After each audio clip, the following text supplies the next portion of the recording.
দেশে এবং বিশ্বব্যাপী কিডনির ক্যান্সার একটি উদ্বেগজনক স্বাস্থ্য ঝুঁকিতে পরিণত হচ্ছে।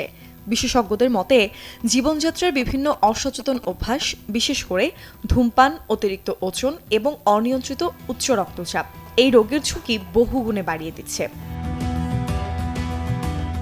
ধূমপানের কারণে দেহে টক্সিন জমে, যা কিডনির কোষে দীর্ঘমেয়াদে ক্ষতিকর প্রভাব ফেলে।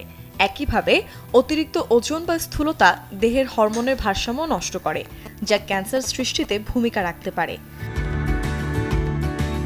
উচ্চ রক্তচাপ কিডনির রক্তনালীগুলোতে চাপ সৃষ্টি করে, ফলে সেখানেও ক্যান্সারের ঝুঁকি বাড়ে।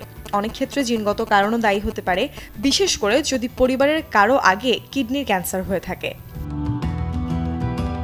রোগের উপসর্গগুলো শুরুতে খুব একটা স্পষ্ট না হলেও কিছু লক্ষণ লক্ষ্য করা গেলে দ্রুত চিকিৎসকের পরামর্শ নেওয়া উচিত, যেমন কোমরে একটানা ব্যথা, প্রস্রাবে রক্ত আসা, পেটে চাকা বা ফোলা অনুভব, জ্বর, দীর্ঘমেয়াদী ক্লান্তি, ওজন হ্রাস এবং কারো কারো ক্ষেত্রে পা ফুলে যাওয়া।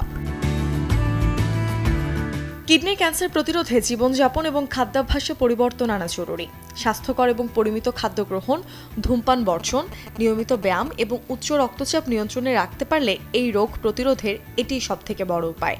পাশাপাশি বার্ষিক স্বাস্থ্য পরীক্ষা এবং প্রয়োজনীয় স্ক্রিনিংও ক্যান্সার প্রাথমিক পর্যায়ে শনাক্ত করতে সাহায্য করে।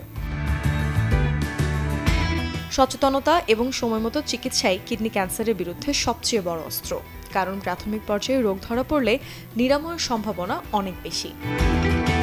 Desk report, channel 24।